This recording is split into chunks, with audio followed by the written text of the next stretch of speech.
Okay. For those of you who are on now, we're going to start off with our rare disease video.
All right. Well, that was our rare disease video, and lots of familiar faces on there. So thank you to all of you who, were part of that day. It was an awesome day, and it was so great to see all your hats and mittens and tattoos. Very cool. So thanks for being part of that. That's everything that makes our community so special. So love all the participation. So tonight we're going to talk about the World Symposium highlights. So the World Symposium takes place every year. It's a fantastic meeting where a lot of industry partners go to, physicians, patient advocacy leaders, and we learn about the most up-to-date things that are taking place in the rare disease landscape. So they cover a lot about Fabry disease. And with us tonight, we have Dawn Laney. She is a fantastic person in the Fabry community. So we are very lucky to have her tonight. For those of you who've been able to watch Dawn in person, she was at our Toronto empowerment meeting and she spent the day with us. So we were lucky to have her because she did a great job of, being able to just take these complex issues, not issues, but, complex ideas and break them down and simplify them. So I think you're going to find that tonight as well, and you're just going to have a good sense of, when she's going through these scientific posters. She breaks it down in a way that's very easy to digest. So I'm looking forward to that, and I think all of you will get a lot out of it. We will take questions, towards the end. If you have something that's just so burning question and you can't wait, raise your hand. You'll see that option on the bottom. And me and Dawn will probably see it, and we'll try to get to that too. But just make sure that on the bottom of your bottom left, you'll see the mute button. Just make sure you're muted at all times unless you would like to speak, just for that feedback and background noise. And the chat button is just towards the middle. I think most of you were on the national conference that we just had, and we're all pretty much Zoom experts, but just in case, the chat button's at the bottom. And I think that's it for now. So I'm going to hand it over to Dawn. Dawn Laney is a great friend of mine. We met several years ago, and she is at Emory University. She's a genetic counselor. And she is, for those of you who've never seen her speak, you're in for a treat. She is known in the Fabry landscape as Mrs. Fabry. So she's a great expert, and I think that she's going to do a great job of explaining some of these complex things. And please make sure to get all your questions answered, because she's just good at being able to break it down and make sense of things. So Dawn, I will pass it over to you. Thank you, Julia. You're too kind.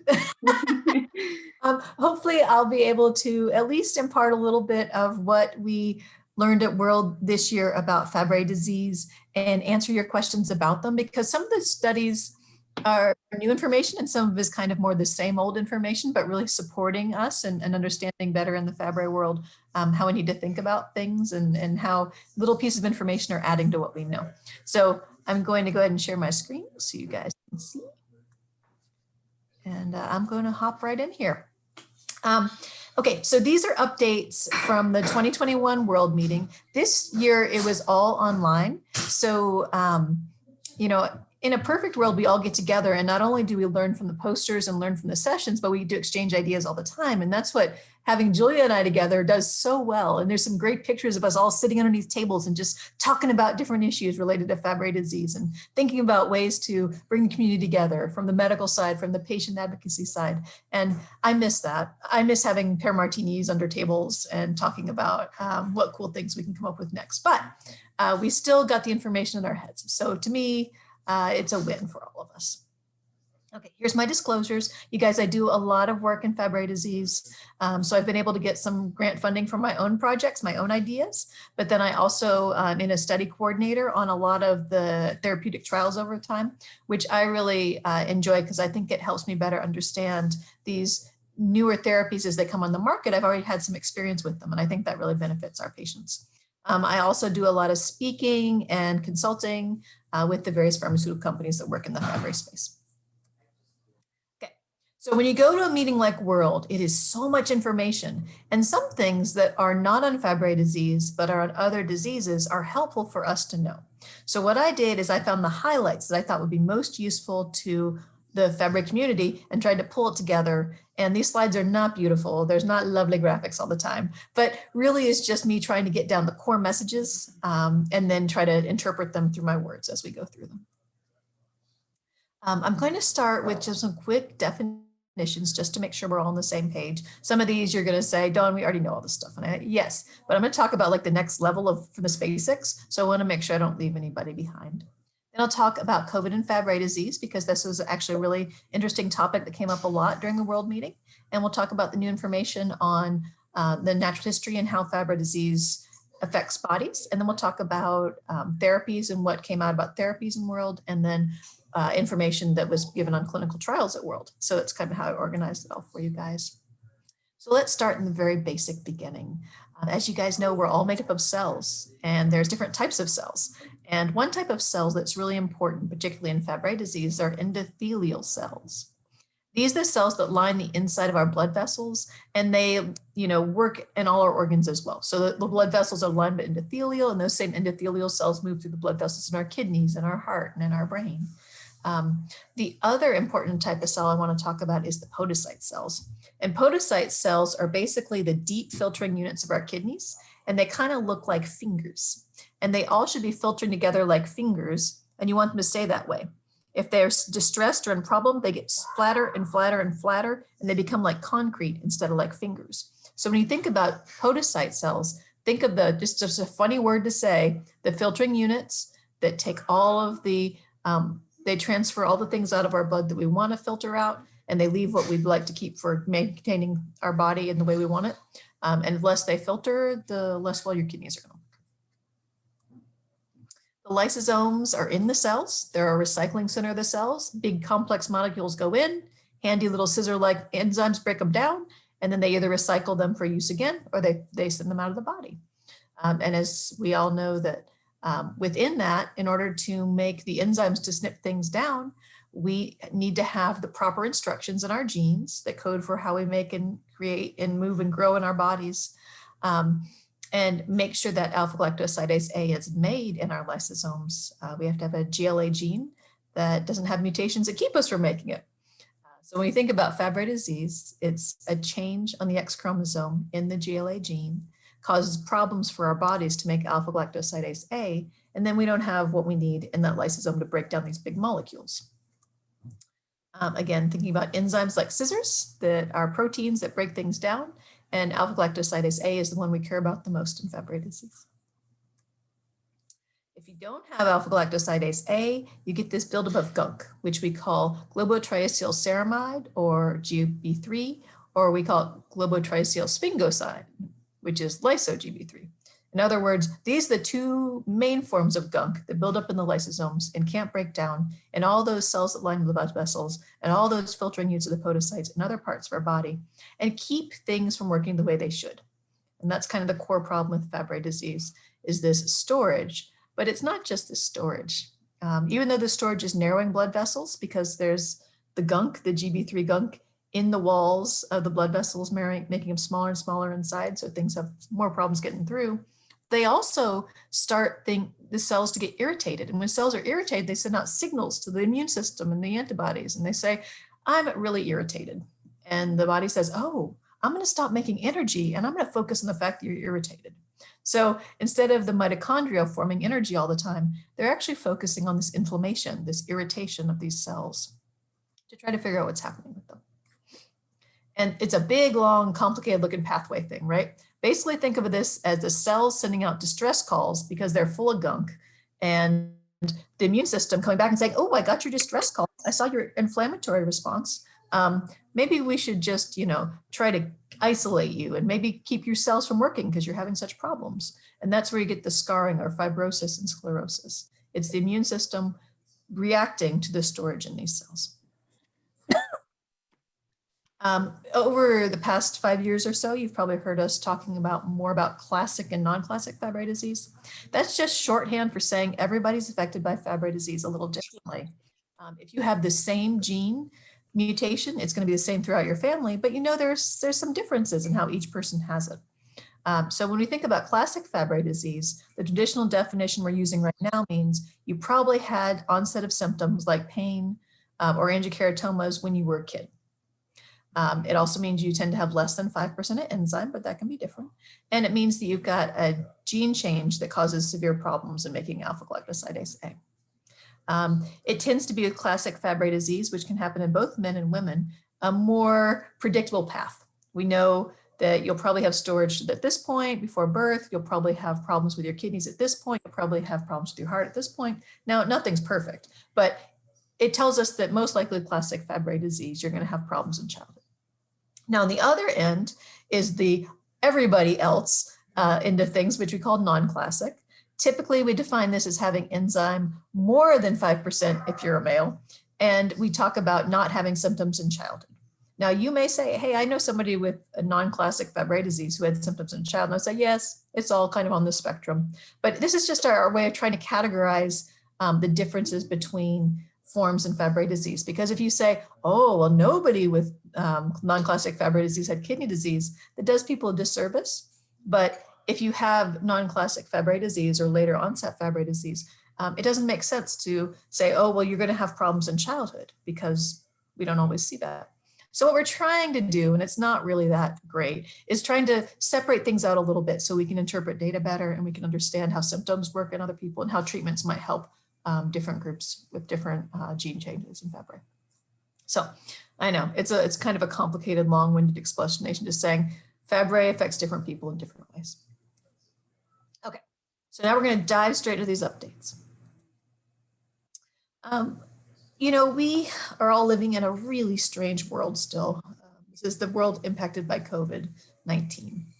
And at this meeting, there was a really nice series of papers and posters where we looked at COVID and Fabry disease to try to figure out if Fabry disease all by itself means you're at increased risk to have COVID-19 in a more severe case. And so we say severe or critical. So that would mean, are you going to end up in the hospital because you have COVID-19 and Fabry disease? What we found from real world data and from the data that's presented at World was that just having Fabry disease is not enough to cause you to be increased risk for problems.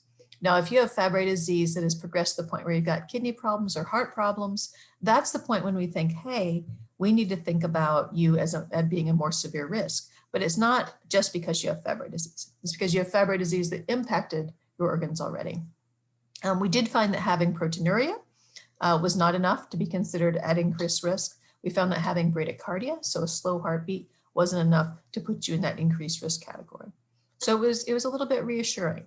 However, we all have different immune systems and we all have different things going on in our bodies. So we couldn't, say, oh, go dance among the COVID patients, people with Fabry disease. We just said, okay, we're not as worried about this as Fabry as an independent risk.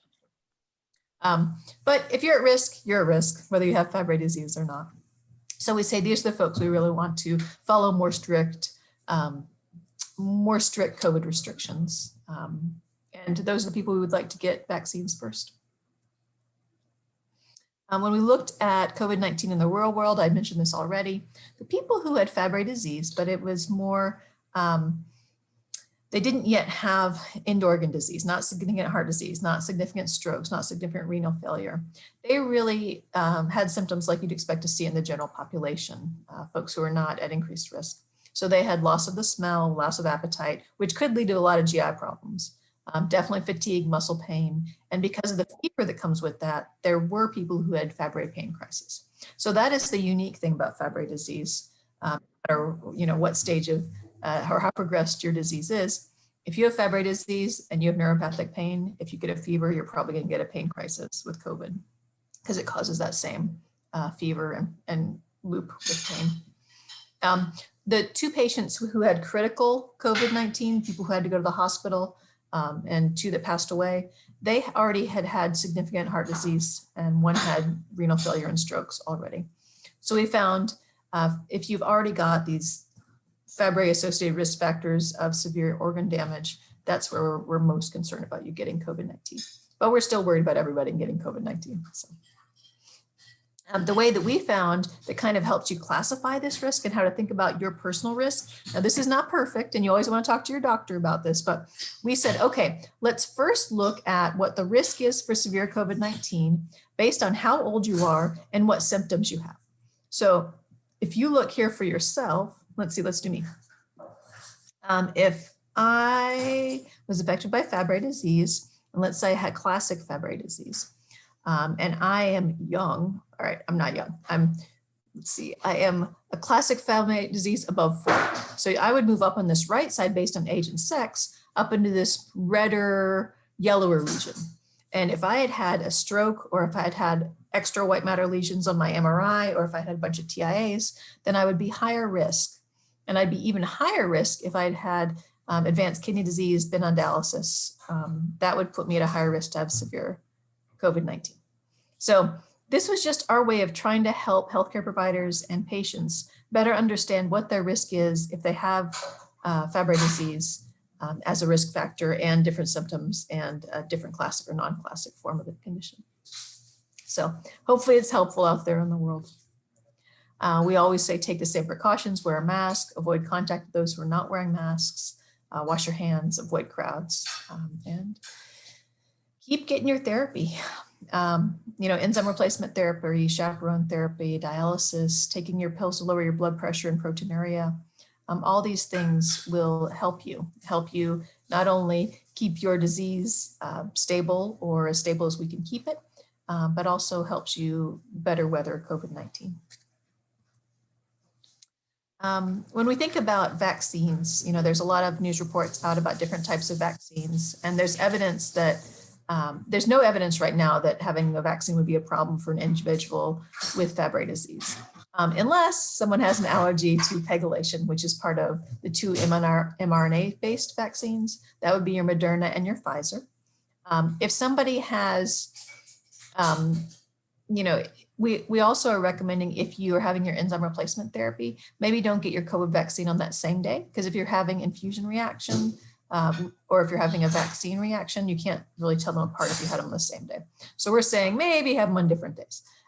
Also, your immune system from the vaccination may be a little higher because your body's reacting to that vaccine, and better to let your enzyme replacement therapy happen on a day when you're not a high immune system day.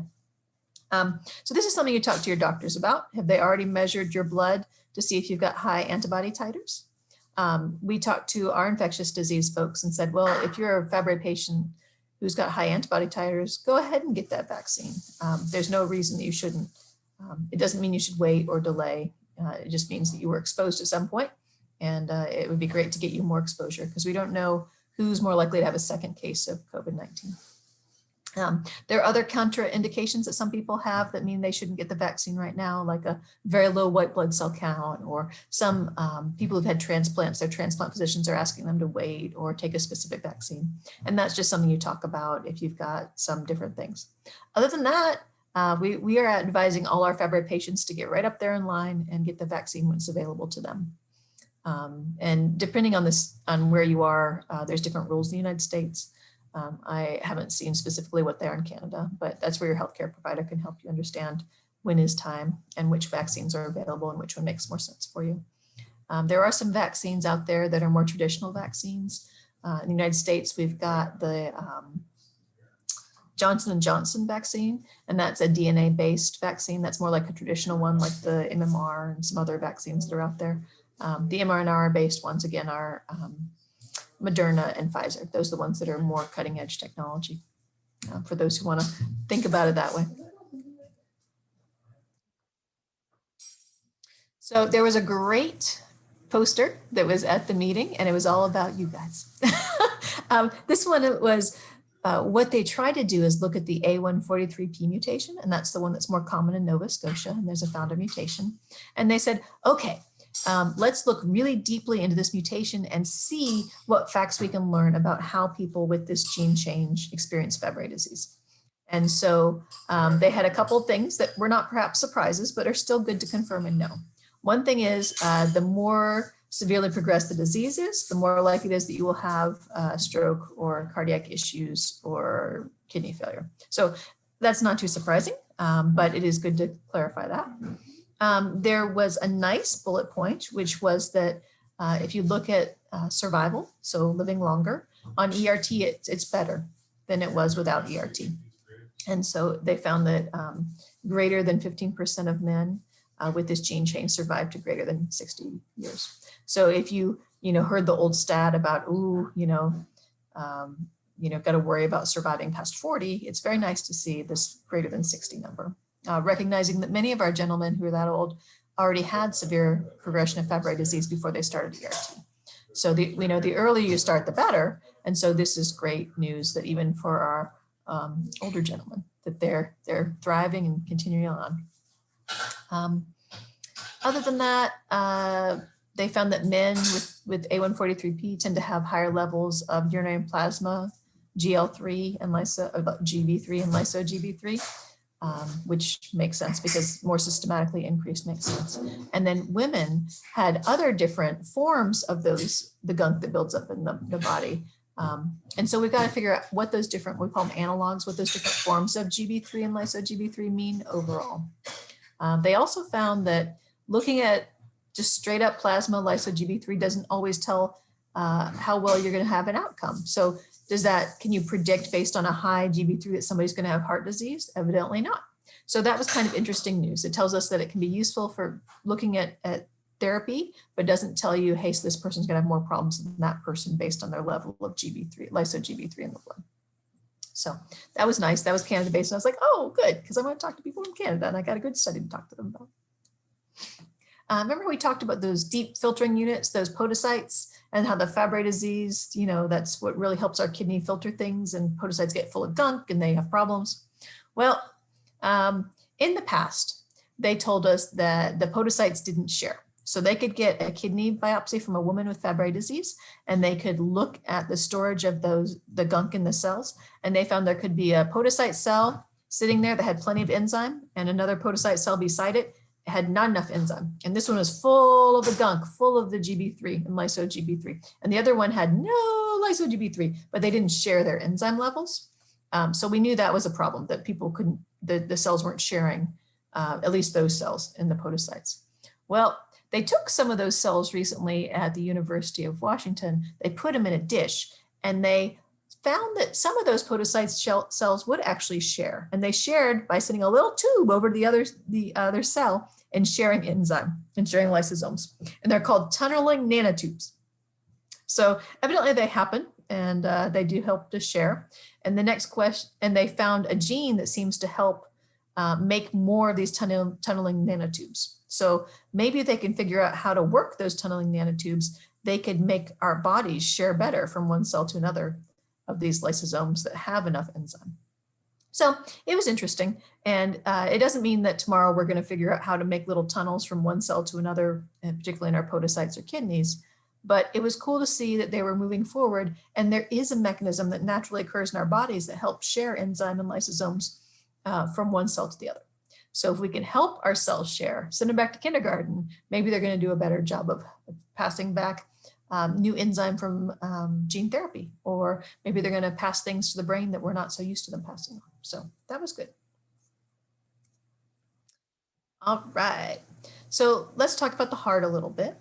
There was not a ton of posters on the heart this year, but one thing that I thought was interesting, that in the UK, they looked at enlarged hearts or cardiomyopathy, and they looked at it based on cardiac MRI and put that into stages. So stage 1, stage 2, stage 3. And why do we care about staging? We care about that because if someone said, oh, I was a stage 3 and now I'm a stage 1, or oh, I was a stage 2 and now I'm a stage 4, that helps us determine, how well a therapy might be working, or how we need to think about somebody when they're first diagnosed. If they're stage 3 in Fabry, cardiomyopathy scale, maybe we need to be a little bit more, just spend more time looking at their heart, or be much more aggressive with therapy. So these are the kind of things that we need to think about just from a staging perspective. How about hearing? So I know just from my work in Fabry disease that a lot of folks have hearing loss.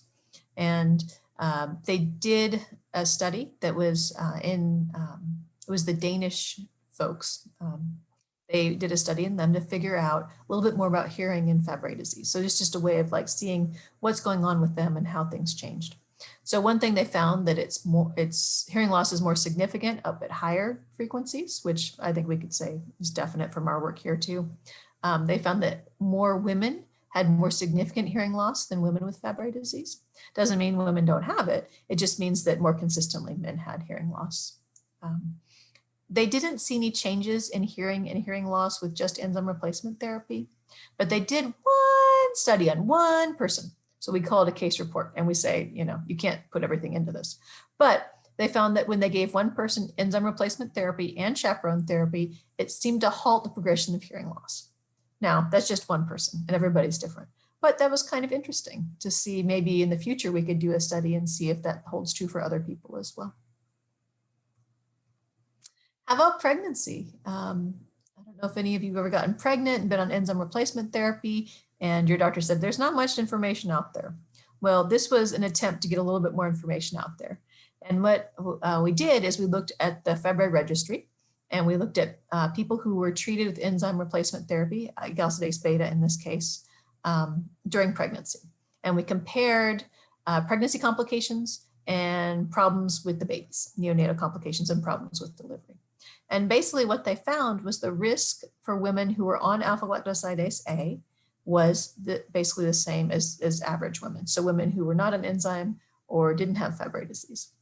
And you can see they listed out all these issues that could happen during pregnancy. Everything from, well, I guess we didn't list out those. I listed out the issues with the babies, just to show you that these issues they're talking about are things that we see a lot just in general population. So there's one baby who had a ventricle septal defect. That means they had a hole in their heart between the two lower ventricles. It's the most common heart defect that you see in babies, so that's not surprising. One baby was premature and had some respiratory distress. There were some gallstones, and there was a baby who had feeding difficulty. So when we looked at this was very nice information that said there doesn't seem to be an increased risk for problems when you're on enzyme replacement therapy, and specifically a galsidase beta. So that was just kind of nice to know. Other than that, there's been 3 case reports in the literature. So it's nice to have one big chunk together. What does it mean to have Fabry disease? How does it impact your life differently than somebody who doesn't have Fabry disease? That was kind of the question this particular German group asked. And they said, this disease burden, is it worse in patients with Fabry disease or not? And again, this is a study that, doesn't shock us, but they looked at the claims analysis. So if you go to insurance and then they look at and see what people were paying for from an insurance or a money perspective for different diagnoses, they compared to those with Fabry disease to those who didn't have Fabry disease. They found that 14% more Fabry patients over average patients had more than one sick leave during the follow-up. They found that hospitalizations were more frequent and more longer in patients with Fabry disease. And they found that there's definitely a higher burden on health and more sick leave in Fabry disease patients than a control group in Germany. So that's just trying to quantify what it means to have Fabry disease from a healthcare perspective. Again, not a shocker, but nice to have it written down. This is an important study. So this was a series of case reports published, I believe this was by the Pittsburgh group.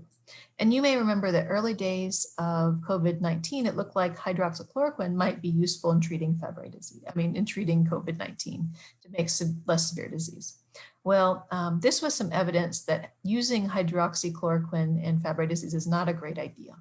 So in this case, these were several patients who were given hydroxychloroquine, not for COVID-19, but because they'd been misdiagnosed with having rheumatologic illness, so like a lupus or something along that line.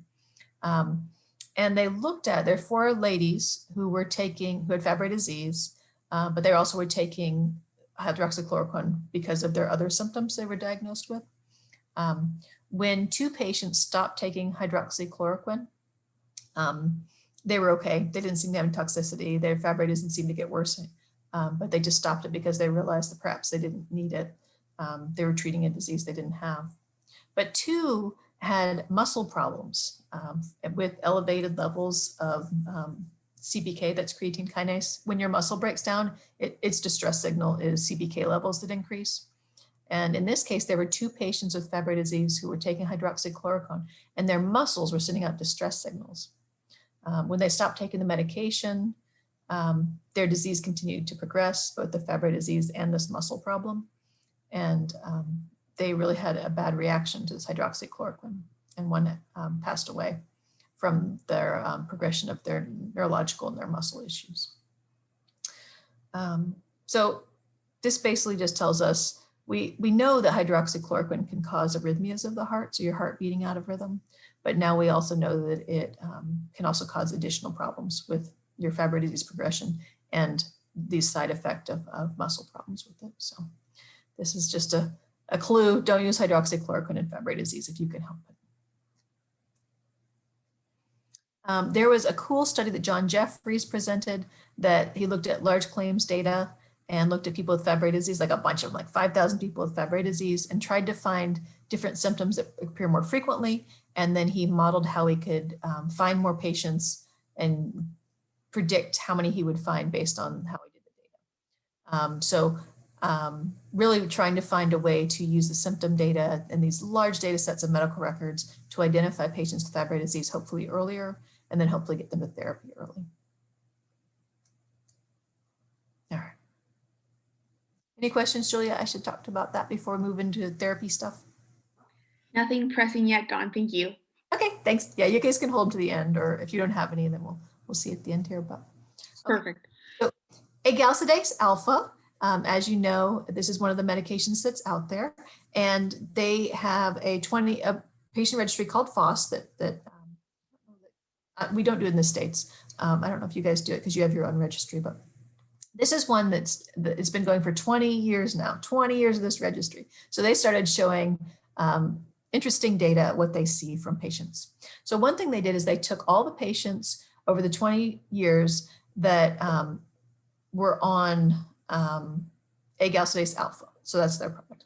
And they found that the rate of eGFR loss, so kidney function getting worse, was slower than in patients who didn't ever have therapy. So that's good news. That showed that in these folks, they're looking at their annual rate and how much they're getting worse over time. They feel it's not getting as bad as it would be if they were not on therapy. So they compared to people not on therapy.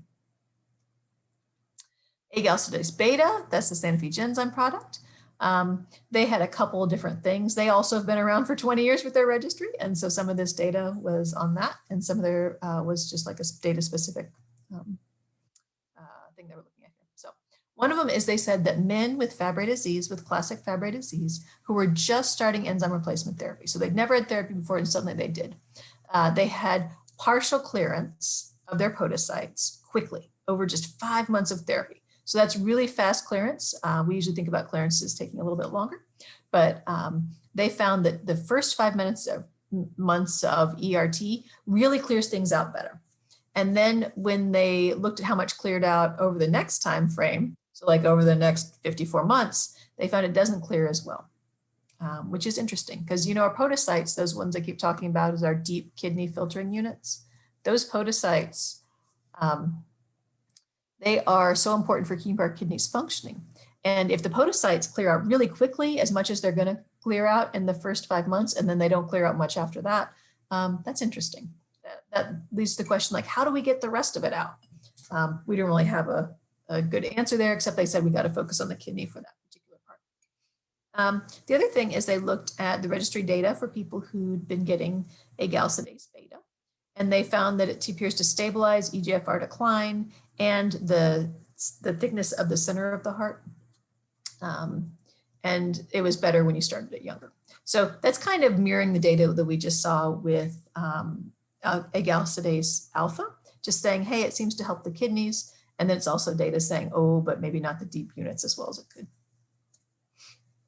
All right, so what about antibodies? So we think about enzyme replacement therapy. We've been talking about antibodies a lot recently and infusion reactions. So we really want to know why people have infusion reactions, and we want to know how best to treat them. And there was one paper that showed that there are they found some patients who had infusion associated reactions, and only one had IgE. IgE is the antibodies that are more like a more severe immune reaction. The rest of them had IgGs and neutralizing antibodies. So they tried to see, is there a correlation between having a reaction and having these anti-drug antibodies, your IgG, your IgE, anything? And the answer was no. They didn't see a strong correlation there, but they did see that different cell types, there were more of those and less of those over the course of looking at patients who were having reactions. And so they're wondering if they could treat infusion-associated reactions by stabilizing some of those immune cells called mast cells. Could they treat those and use, things like Tegretol or steroids and really help people have less infusion reactions? So they said that yes, that worked well and people didn't have to stop therapy. So that's good news. But it just tells us that we're still trying to find ways to treat infusion reactions. And I think it's just not one size fits all. I think everybody's got to have a different reason and a different way of attacking it. And sometimes people need something more serious, like these medications that help with the mast cells. It's really big. This is about migalastat. That's that chaperone therapy that's given every other day through Amicus. There were a couple of studies that were shown at World about migalastat. One showed that when you took migalastat long-term, they found that the shrinking size of the left lower part of the heart, the left ventricle, the mass index was maintained. So their left ventricle, lower side of the heart shrunk and stayed shrunk. So it didn't get bigger again. So that was great news, particularly as this 84 patients into a long-term study. They're just trying to make sure that things didn't shrink. And then after they got 2 years out, they started growing again. The other thing that they looked at 6 months of migalastat in men and women with amenable mutations. And they found that the GL3 storage, that's the same as GB3, in the kidneys, in the podocytes, and the capillaries decreased. So that was good. So not only did the amount of the storage in the podocytes and the other kidney cells decrease, but they also got smaller. So you want your podocytes to be smaller only because they've got all that gunk when they're bigger and they balloon up. But we want to have smaller podocytes that are the average size so they're functioning well and not full of gunk. So I told you about that one study with the hearing study where they gave them enzyme replacement therapy and chaperone therapy together, which is not done routinely. It's very rare. I mean, there's only been a couple of cases. So here's one case that we saw. They did it together and they found that the hearing stabilized or improved. This is a report they gave that in Mount Sinai, there was a man who had non-classic Fabry disease, so not affecting during childhood, but he had severe heart disease, really big heart and arrhythmia and high blood pressure and heart failure. So they gave him both ERT and chaperone therapy, and they found that it helped. So he tolerated it well, didn't have problems, and they felt that he stabilized. So we can't do this for everybody, but again, it's giving us some clues that maybe we need to do a bigger study on people who are taking both the medications. Or if there's a company working on combining them together, there are some studies in our cousin disease, Pompe disease, different lysosomal storage disease, but they're looking at enzyme plus chaperone therapy as a combo therapy instead of insurance having to pay for both at the same time. So it'll be very interesting to see if more work is done on this, because that's 2 case reports that show that it might be something useful. So let's talk a little bit about gastrointestinal symptoms. That would be your diarrhea, your constipation, and your abdominal pain. They looked into alpha-galactosidase A tablets. So these are known as the brand name like Beano. And average people take it before they eat food sometimes. It decreases the gas and the bloating and the stomach pain.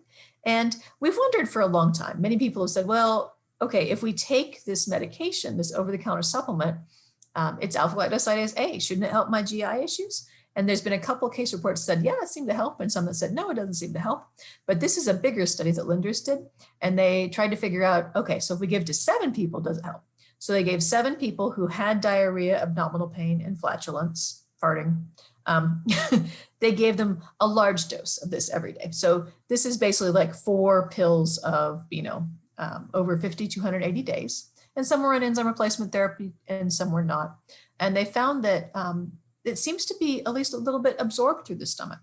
All patients had a decrease in intensity and severity of their GI things. So, is this the end story? No, not necessarily. But there were one patient who was not on the enzyme replacement therapy. When he took this pill, enough got through his stomach lining and absorbed into his bloodstream that he did actually have an increase in his alpha-galactosidase A levels. And all of this work all the lab work was pretty intense that they did. They actually did it with Christine Ari-Blaise in Montreal, and really showed that it was making a difference for that gentleman who wasn't on enzyme replacement therapy. So interesting information. I'm not saying run out and get some Beano and take it, but it's something you might talk with your doctor about and see if they say, oh, well, this could be something that we could try. But you want to really like systematically look at it. You don't want to just try it and be like, oh, today it helped me, tomorrow it didn't help me. You want to look at it with your doctor and try to figure out what's the right dose and how to think about it if you did want to try. Okay. Clinical trials. If you remember, we're trying from different approaches to see if we can treat Fabry disease better. We're so fortunate to have enzyme replacement therapy, and the goal of the enzyme replacement therapy is to come in and break down the stored products that we have in the lysosomes so we can clear it out, maybe stop that inflammatory response, and clear things out so the cells can work better, focus on making energy more and doing their jobs, and less on being irritated and sending out signals to our immune system. And that's where we started. But there's other things we're doing now too. One of them is the chaperone, and the goal is to try to rescue the alpha-galactosidase enzyme and take it through the quality control process and get it into the lysosome so it can break things down. And as you know, we've got one approved version in the US, and it's approved, I believe, in Canada as well. And that's the one by Amicus. But now there's cool things like gene therapy, and there's things like substrate reduction therapy. And so some of the studies that were presented talk about those things. The first one is substrate reduction therapy. The goal with substrate reduction therapy is to get around the blockage of the not working alpha-galactosidase A, right? So your enzyme is promoting the blockage and all that gunk builds up because it can't go further. Nothing's going to break it down. So what they try to do is take the stuff that's going to build up, those GL3s and lyso-GL3s and glycolipids, and take them away so they don't build up at the end where the alpha-galactosidase roadblock. I kind of like think of like a traffic jam. If you know there's a traffic jam happening somewhere, you try to take the surface roads and get around it instead of trying to run straight into it and being in the traffic jam. That's what substrate tries to do. So Idorsia Pharmaceuticals presented their data on their phase 3 study, and they had 2 sets of patients in this study, one set that were on the medications, one that wasn't on the medication. And when they looked at it, they were able to enroll patients even during COVID. They were, by changing their protocols, and able to do things from afar. They did more phone visits, they did more remote visits, and they were able to fully enroll their study. So that's what they're mostly talking about. They're not giving data yet, but they're saying, hey, we got everybody in, here's how we handled COVID, and we've managed to survive and fully enroll so we can get you good data next year. So we're kind of excited about that, because it would be a loss if we had to stop a study that was looking for another therapy for Fabry disease because of COVID. Then there's the next generation enzyme replacement therapy. This is pinguinal, I can't say it today, pegunagale alpha. I call it Unigal because that's what they called it early on. That's probably not what it's going to be its last name when it gets in front of the FDA, but we'll just call it the product. So this enzyme replacement therapy is pegylated, and that pegylated helps it stay in the body longer. So they presented their data on the phase 3 study that had people who were on agalsidase alpha switching to the study drug. And this was data on 20 individuals. And so these were folks who were already on therapy, and then they switched to this therapy.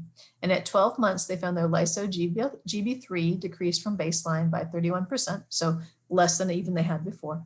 And they had an improvement in their GFR, so their kidney function went down less than it would be expected. And they separated their patients out in this analysis from people whose kidneys were getting worse faster and those whose kidneys were going slower. So they called that progressing, means that you're getting worse but not as fast, and fast progressing means that your kidneys are getting worse faster. And they found that there were some people who had antibodies, but overall it seemed to be well tolerated. So there were some infusion reactions in 21 patients, but they were mild to moderate. So nobody who had to discontinue, well, 2 people had to discontinue it because their reactions were severe. But for the most part, everybody's made it make it through. So they will, that's part of the data set I believe they're taking to the FDA. But there's also another study that they're looking at where people switched from alpha galactosidase beta into the study product. Okay. How about gene therapy? I always think of gene therapy as that magic, dream we've been chasing for the past 20 years, more than that, but I've only been chasing it for 20 years. So what are they doing in gene therapy? So, the goal of gene therapy is to provide cells to someone with Fabry disease in their body that makes enough alpha galactosidase A that you can clear out the gunk and help your body function. And you can do that two ways. One way you can do that is the one that's gotten a lot of good attention, which is you take somebody's cells out of their body, you transform them, and then you put them back in. The other way is you inject somebody with a special carrier of a specific gene that then they want to send over to the liver. And then in the liver, they kind of make it into an enzyme making factory. One kind of integrates into your body. The other makes like a special little circle that makes the factory go in. And multiple cells in there. So when we think about what we call a vector just means it's a gene transporter. So it's like it's a car and you've got the good genes sitting there. And then you go into the body and you go into the cells and you transform them. Lentivirus is one vector and adeno-associated virus is another one. They're using both of those in Fabry disease. And with gene therapy, the goal is to get your alpha galactosidase levels up, and they want your biomarkers to go down, and you want to stabilize kidney and heart disease with minimal side effects. So that's kind of the goal. And the other question that you ask here is how long is it going to last if you get one gene therapy? Yeah. So these are the goals we're looking at. Already talking, so I don't know. So this is who's out there right now. There's more people working in Fabry disease who are not to clinical trials yet, but I'm just focused on the ones that are up and going. AvraBio is the company that started working with patients in Canada, and then they've worked with patients in Australia as well, now in the US, and they're doing the in vitro. So that is where they're taking cells from an individual's body, putting it into a special, we'll call it a test tube, but it's not really a test tube. They're putting it into a test tube. They're using this lentivirus to transform those cells, and then they put it back in the person who those cells came from, and the goal is to make them have cells within their body that are making the enzyme, their very own cells given back to them. And we've got some data from there they presented at World. And then Sangamo, Freeline, 4DMT. These are all other companies that are using an approach of an adeno-associated virus, so a different kind of vector, and they inject it into the body directly, and then it goes and does its work, usually transforming cells within the kidney or for 4DMT, the heart and the liver, to see if they can, did I say kidney? I meant liver targeted cells, to see if they can make liver factories that make enzyme for the body in that one location. So this is the AvraBio product, the studies that were going on. The goal here is again to transform a patient's own cells outside the body and then give them back so they can make enzyme. They've previously presented some good data, the phase 1 and 2 data. And these were folks who were on enzyme replacement therapy, and they gave them their gene therapy. And they were able to keep levels of levels of alpha galactosidase up and decrease the biomarkers, the GB3 and the lyso-GB3, for more than 22 months for the people who were in phase 2 studies, and the guys who were further along for 42 months. So that's great. That tells us that what they have done with taking these cells out and putting them back, they are producing enzyme for these individuals, and they're not getting enzyme replacement therapy now. They also showed that their glomerular infiltration rate, that's their eGFR, was stable or showing a positive trend, which means that it wasn't getting worse faster. So in Fabry disease, we want to stabilize, or we want to have the worsening get slower than what it'd be without therapy. They also did a kidney biopsy for that first participant in the phase 2 study, and they showed an 87% reduction in those GL3s compared to when they started. And overall, the adverse events, there weren't any massive immune reactions. They were controlled. There were reactions to the immune dampening, the conditioning that they do before and during the therapy, but again, they were mild to moderate and were quickly resolved. So that's great news. And this is just a little picture of that. Sangamo is enrolling in their phase 1/2 gene therapy study using their vector, which is an AAV26 vector. It's focused on the liver, and they're looking at safety and tolerability for men who are over 18. And then I believe there's an amendment coming that include other individuals as well. And then for DMT, they're enrolling in their phase 1/2 gene therapy study of their adeno-associated virus. And they also are enrolling males with Fabry disease. And same thing, they're looking at how safe and effective it is, just like the Sangamo. Freeline, not in the US, but in the UK, they're also enrolling in their AAV vector liver targeted. And we'll just see which one is the best method, which one's going to work best. It might be different of these for different people, but mostly we want to see, is it safe and is it effective? In Taiwan, they were working on their very own gene therapy that was working on the gene change that's seen more frequently in Taiwan and some of the Asian countries. And they only did this with skin cells in a petri dish, but they used gene editing. So they actually sent the little workers, the little molecular workers in there to cut out the bad gene and put the new one in. So that was interesting. It's not in humans yet, but in Taiwan, they were working on that for their very specific gene change. It's seen more frequency in that area. So this was really cool. This post here, I'm going to stop in a sec, but some people can't do the gene therapy studies because they have antibodies to whatever that vector is, to whatever that carrier is.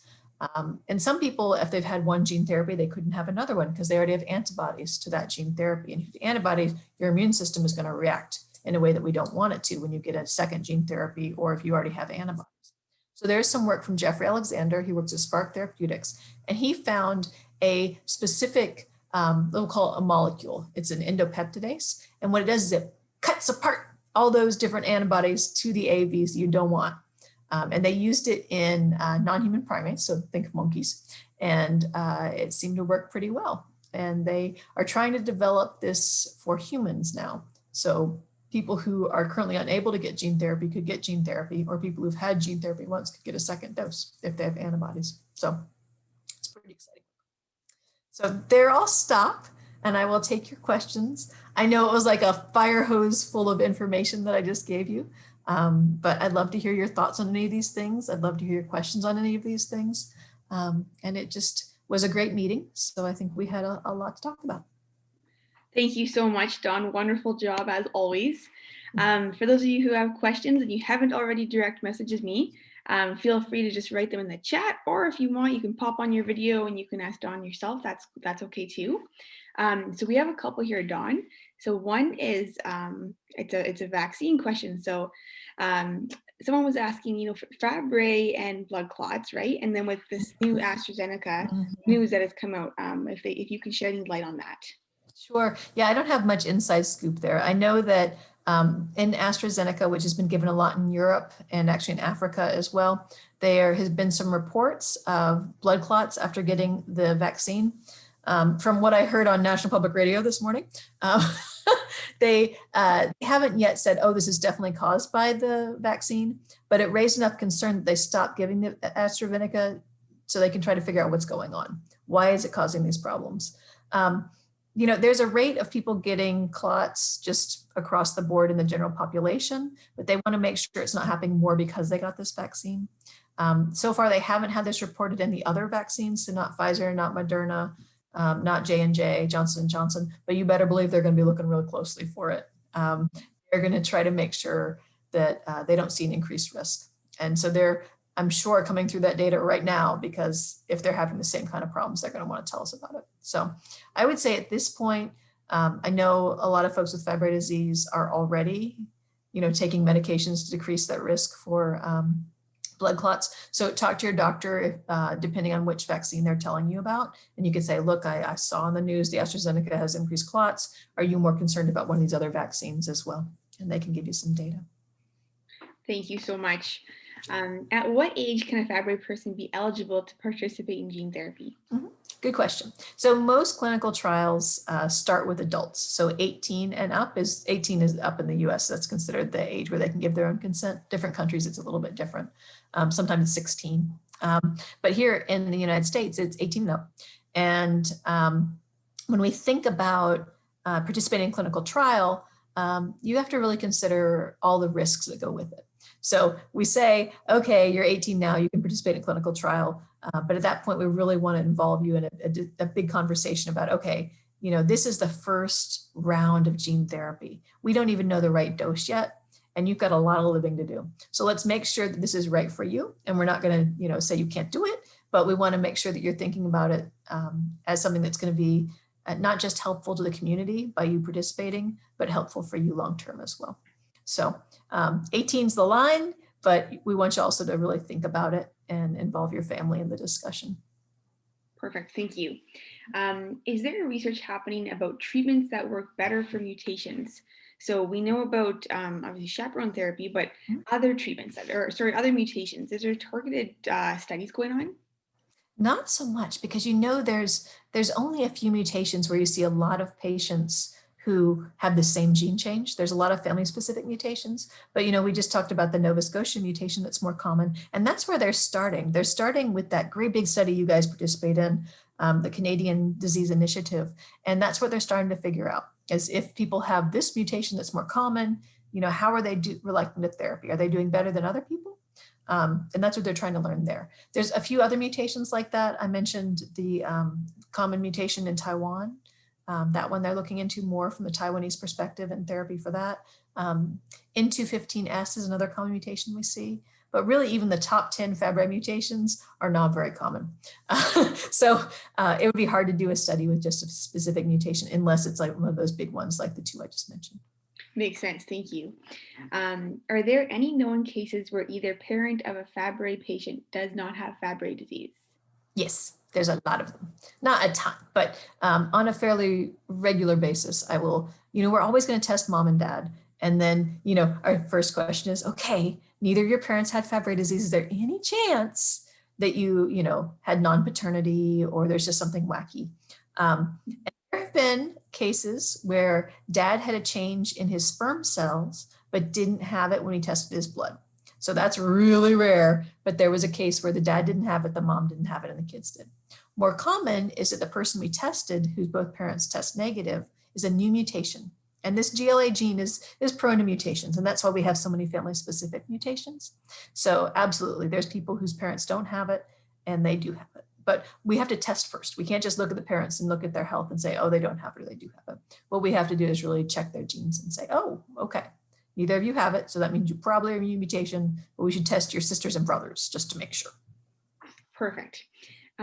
What are the best tests to analyze how well ERT is working on a patient? Is it an enzyme level test from blood work? Good question. So when you're doing enzyme replacement therapy, usually your blood levels of enzyme are not going to go up. So we don't typically use that. Now, but chaperone therapy, sometimes we look at it to see if levels are going up, because that's the goal of it. But you have to get the timing right between when you take the pill and when you take the blood to figure out if something's changing the most. I think the best tests are all of them.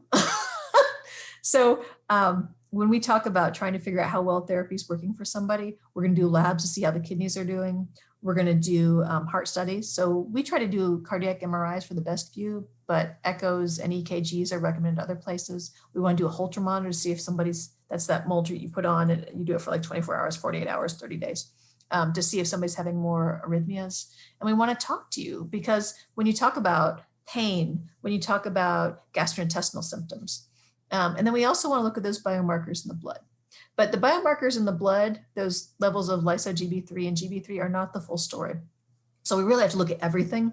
And that's why we torture you guys by making you do stuff every year or every other year, because we can't get a really good picture. And Fabry is such a slow disease until it's not, that we have to look at everything over time. And that really tells us, like, okay, you've had normal kidney functions for 20 years now, but it's slowly going up within normal. So that's not good. We want to look at that better. So it's still complicated. I wish there was one test that would tell us all things, but right now it's still a full body picture. Yeah, makes sense. This is a great one too. What would confirm the severity progression rate of a Fabry patient? Is it the type of mutation? That's a good question. We don't have a really great way of predicting how severe some. So say if your baby had newborn screening and you're just looking at this baby and you know they're not going to have symptoms quite yet. Yeah, they have, you know, maybe some storage in the biomarkers, but we start by looking at what kind of change it is. Is it a mutation that makes the enzyme so very small that we couldn't use chaperone therapy, or it can't even make it through quality control, versus one that's misshapen but still can do a little job if you can get it to the lysosome? So they call that functional studies. So how well does your enzyme work? Does it work not at all because it's a deletion, or because it's a nonsense mutation, so more severe mutation that's just a short little protein stub that does nothing? Is it a little bit, is it a missense mutation? Now, missense mutations can be both, you know, as classic or not classic, so it gets more complicated. But, and then you have to look at family history, and then you have to look at other people who've had the same gene change. And then you have to look, hopefully you can find a man in there somewhere. They're going to be like a little bit, give us a little bit more clue on how progression might happen. Because with women, man, we're complicated. We got different levels of enzyme all over our body. And so everybody could be very different within that. So we try to check out what's going on with a guy. We try to do these functional studies. We try to see what other people have. We look at families. And again, it's kind of this whole big view. And I wish we could just say, here's your gene, this is what's going to happen. But it doesn't work that way. But we do know for everybody, the earlier you start therapy, the better outcomes are going to be. Perfect. So what, I'm just, and Gaetan, feel free to step in here too, Gaetan, if you want. So I'm going to try to read the question. So what happened with angina, pain in the heart, to the heart of women? Did they have much information about it? Because when they pass tests of the heart, everything is correct. Yeah, so this is actually really common. We see this a lot. So there's this pain and it comes and goes, and people get really worried they're having a heart attack, and then they go do look at everything, and they even look, you know, at the coronary artery. So all those arteries that could have, you know, cholesterol blockage and things like that, and they can't find anything. So they just say it's angina. Here's your medication. Off you go. So what we're learning about in Fabry disease is it's probably the tiny little vessels that are going into the heart, and it's not cholesterol that's causing blockage, and there's not the blockage you'd expect to see with somebody who had coronary artery disease, but it's still causing this pain. But at the same time, some people are having inflammation of the cartilage in between their ribs that can also cause pain a lot like that, and then not find these signs. So what we say is don't ignore it, like keep talking to your cardiologist about it, see if there's a way they can make you more comfortable, but also make sure that we're getting a good look at your heart and doing the right heart studies. And don't ignore cholesterol, because some people, you know, traditionally, you know, Fabry disease doesn't cause you to have high cholesterol, but you can have high cholesterol and Fabry disease. So you could have two ways that your heart is getting battered about. And so it's frustrating, I know, for them to let you to say, I'm having heart pain, and then they go look and they don't find anything. And it makes you not want to tell them that it's happening again. But it's important to keep doing it, because yes, it may be not as important right now, but in the future, it could be a sign of something worse going on. So let them keep on looking, don't give up on them, and let your doctors know if it changes. Sometimes if you've had heart pain, it keeps happening, but suddenly you have a numb left arm, that's an important change. Or if it lasts longer, or if you feel your heart rhythm changing when you have that pain as well. And doctors, cardiologists know how to look at and how to see the differences between having a heart attack and having an arrhythmia and having just kind of this benign change. But still worth keeping an eye on. A lot of people do a stress test just to make sure there's nothing that's causing more problems for you there too. But again, a frustrating thing we run into a lot too. Yeah, no kidding. And I think this is our last question, unless anyone else has any more. So when you have gene therapy, can you still transmit Fabry disease then to your children? So, good question. Yeah. That's a great question. I didn't mention that. So the goal of gene therapy is not to touch your cells, your germ cells that lead to sperm and egg. So they don't want to change it. So yes, if you get gene therapy, you still pass on Fabry disease. But then theoretically, if we got gene therapy worked out, that child could have gene therapy, and the one after that could have gene therapy. But we got to get gene therapy worked out before that's going to work, right? But in the meantime, one of the goals of gene therapy is not to change your egg and sperm. They don't want to mess with your genetic parts that you're passing on. Now, however, when you get gene therapy, sometimes like for the stuff around it, so like the semen around the sperm or other bodily secretions can have that transformed gene in there, and you can give it to other people or pass it to other people. And that's why they say, like, if you're doing gene therapy, like, don't try to get your wife pregnant for a while. Not because it get rid of Fabry disease or make it less likely to pass on Fabry disease, just because there's this extra vector running around still in your bodily fluids. So you want to hold off for a little bit. Okay, can I, that's why my question, and sorry for my English. What you said, they don't want to mix with the thing in the sperm. That's what I do understand. But why, or do you think eventually they will correct that to not be transmit the genetic sickness to the child? I don't know, because when we think about. Because for me, as a scientific, in my head, it would be the first thing I would try to do. How to stop that to not give to somebody else. Mm-hmm. Yeah, I think the problem is that when we're talking about, you don't know which egg is going to be passed on, you don't know which sperm is going to be passed on. So, do we try to change all of them? And if you change them, could it cause problems that we don't foresee? So if we're trying to go in and change the gene for each of these eggs, how do we know we're not going to, change a cancer risk, or we're going to, change something with learning? And that's why they've kind of tried to avoid it. Now, we do come to the point where we can get the egg and the sperm and test and, only put back embryos that don't have Fabry disease through pre-implantation testing. That's one thing they have figured out how to do with science and are comfortable with. But not on the chromosome. Right. On the chromosome, they cannot fix it by there. Instead to fix it in the sperm or in the ovary, why they don't fix it on the chromosome itself? Yeah, I think it's because they're just worried about messing something else up. That's kind of what they're worried about most. Because they are not there right now. Yeah. And I don't know if you remember, but there was a scientist in China who did correct, they used the scientific things we can do to change two babies so that they were less likely to get HIV/AIDS. And it was the biggest outcry, and everybody was very upset because they didn't know what that was going to do to the babies long term. Like, how was that going to affect how they grew and developed? I haven't heard much since then. But I mean, stay tuned. I don't know what we're going to do over time, but I think the reason they just don't want to do it right now is because they don't know what it does to everything else. So they don't have enough information and stuff like that. Okay. Yeah, exactly. Thanks. Good question. Thank you. And Dawn, if you have time for one more question, someone was just asking in clinic or, if just in anything, have you seen, is there any cases of clicking in the ears or a slight hearing loss in 1 year that just lasts seconds? So just several seconds and then it's done. I don't know about clicking. Definitely people say white noise or like a kind of thing. I know people who have had sudden hearing loss in 1 ear and then they had to have steroids and then it came back.